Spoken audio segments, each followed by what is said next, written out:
বাংলাদেশে শেখ হাসিনা গভর্নমেন্ট ফল করার পরে যে একটা অরাজকতা সৃষ্টি হয়েছে বিভিন্ন প্রিন্ট মিডিয়া, ইলেকট্রনিক মিডিয়া এবং সারা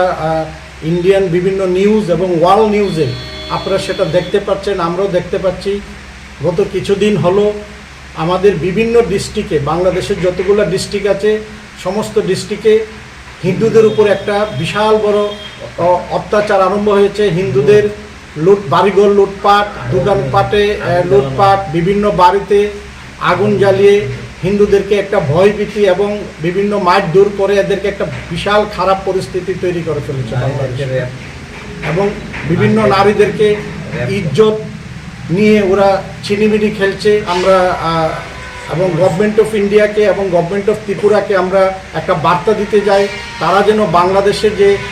হিন্দুদের যে উৎপীড়ন এবং যে নিপীড়ন হচ্ছে সেটা যেন একটা ব্যবস্থা নেওয়া হয়। আপনারা জানেন আমাদের কেন্দ্রীয় অধিকারীর সাথে আমরা ঘন ঘন মিটিং করছি। ওনারা আমাদেরকে বলছে যে দেখেন এটা একটা পররাষ্ট্রনীতি,